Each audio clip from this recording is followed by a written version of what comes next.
Yeah, it's kind of like gap has double meaning, right? There's gap tape and gap. I just noticed that, and it's more of a distance issue. Okay. How many of you are here for the first time out of curiosity? Could you see show of hands? Yay! Thank you so much. What took you so long, man? No, so those of you who are new, I do a little bit of a talk in between pieces, so hope you bear with me. Now, for this particular opening of the season, I'm really excited. I need to tell you the way I actually pick pieces is actually by random. And then I look at the pieces to see is there something that ties them together. For this particular concept, it turns out both the next piece and the Petrushka have stuff to do with love.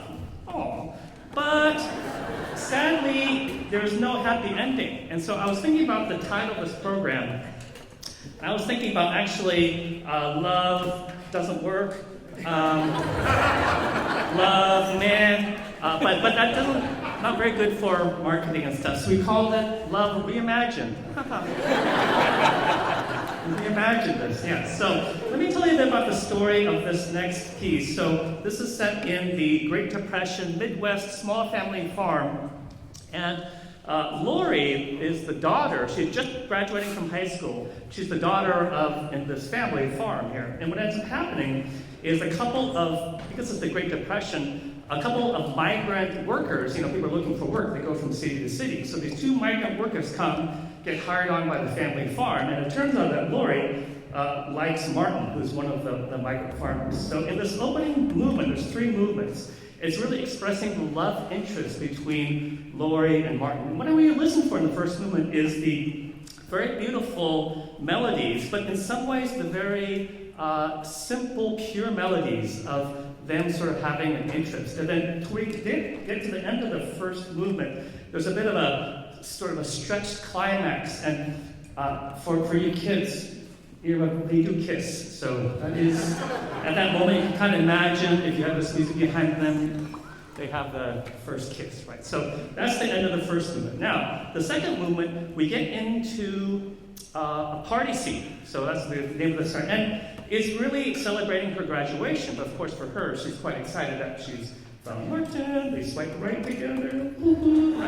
And so, but you can almost imagine in the middle of this movement, listen for the strings, there's almost a hold-down section where they're kind of, dancing and showing off their dance moves and all that sort of stuff. It's really fun, raucous sort of movement. Now, when we get to the third movement, it is called The Promise of Living, and here the plot thickens in a not so good way. So it turns out there's a couple of, in town there's a rumor that a couple of migrants have been accused of doing something inappropriate. And these two migrants are sort of implicated. Because of that, Lori's dad says, you need to break up, he's not a good influence. They break up, but it turns out it was a wrong accusation. It wasn't these two guys. But Martin, in the end, says, Lori, I should probably abide by your father's wishes, and they move on to the next town. Very sad emoji for Lori, yes, right. And here is the promise of living. Here's where the plot thickens. She actually, of course, is very upset. She packs her bags, leaves the farm and family to go into the big city to go out for life for herself. So very interesting, and good for her, right? Got to keep looking in the world. Now, there's a lot of meta in this particular thing beyond just the story here.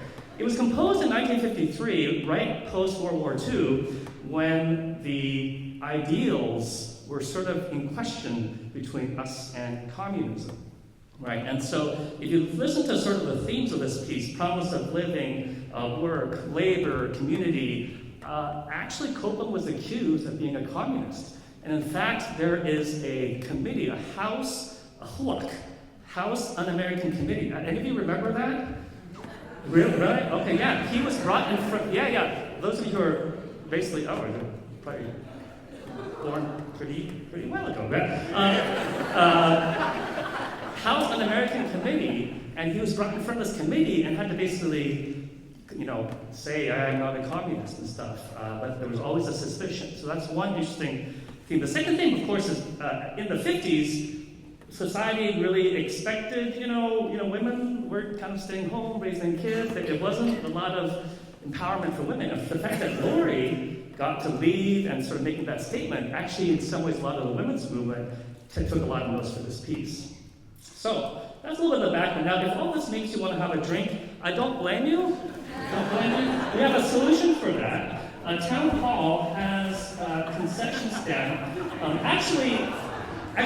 They actually opened 2 concession stands for our group because we're pretty happy on them. They know they need both sides. So there's one here, one over there. You can actually not only drink during intermission, but because of the lids, you can bring it into the second half, which I would recommend you getting the bigger size because the second half also doesn't have a very happy ending either.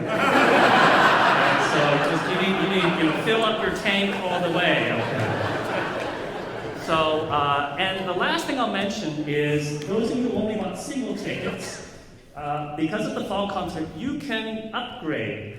When you check in, you can try to get Economy Plus, that kind of thing. Same thing. If you want to go in intermission, you like what you hear, you can take your single ticket, do an upgrade, and get season tickets for the rest of the season. That's actually a good deal. So here is Copeland's Tech Lights Week. Thank you.